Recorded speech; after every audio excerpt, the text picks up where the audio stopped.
All right, before we get into the conversations, let's take this report. The Lagos State Governor, Babajide Sanwo-Olu, has emphasized that key reforms introduced and implemented by his administration were aimed at streamlining business development processes and building investors' confidence in the state's economy.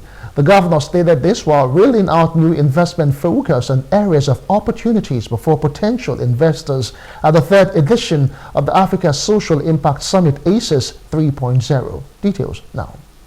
The event brought together a diverse array of stakeholders, including investors, policymakers, trade organizations, financial executives, industry leaders, and business experts.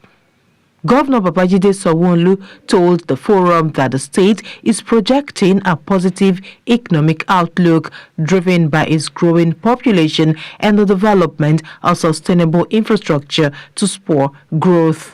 In the last 5 years, like we've said, we've seen our GDP grow by almost 50%, and so it is to make sure that we can continually, encourage even in very difficult times, our investors to be able to have the conversations of de-risking, what could be their issues, what could be their concerns, and being able to give them that comfort, and that enabling, environment and assurance that whatever it is that they invest as a government will continue to play our own role and will ensure that the investments are not only secured, but they can also be guaranteed of some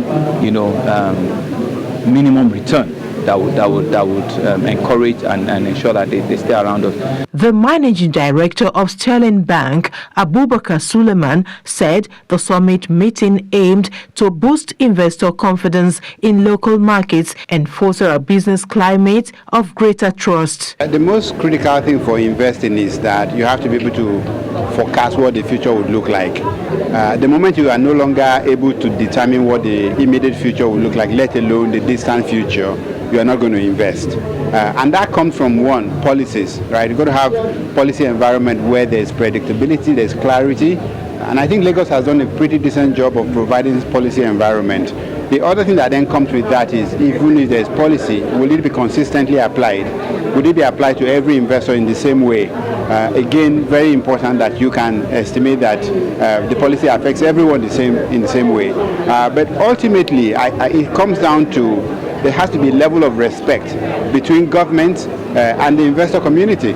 Because in the absence of respect, the communication that would lead to the building of trust will not exist. So I like that Lagos State continues to convene, continues to come in for events like the Africa Social Impact Summit, and of course bring in all the critical stakeholders, their commissioners, the head of agencies, and we have brought in the investors leading to this conversation. So yes, without respect, there is no trust. Without trust, there is no investment. What I'm taking home is the fact that you can trust Lagos for continuity. So if you're investing in Lagos, there's a continuity plan.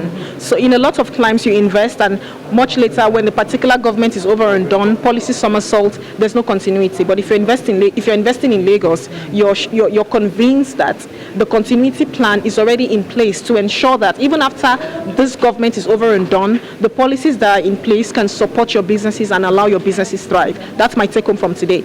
Continuity, trust. Lagos is building trust in the hearts of investors, and of course communication. Lagos is trying as much as it can to communicate the opportunities it has to the world, to Africa, to West Africa, and then bringing people together to review these opportunities directly from critical stakeholders, in the governor's cabinet. Investment opportunities in transportation, tourism, health insurance, and waterways, affirming the state's government's commitment to advancing ambitious development plans for these key sectors. All right, welcome back from that report.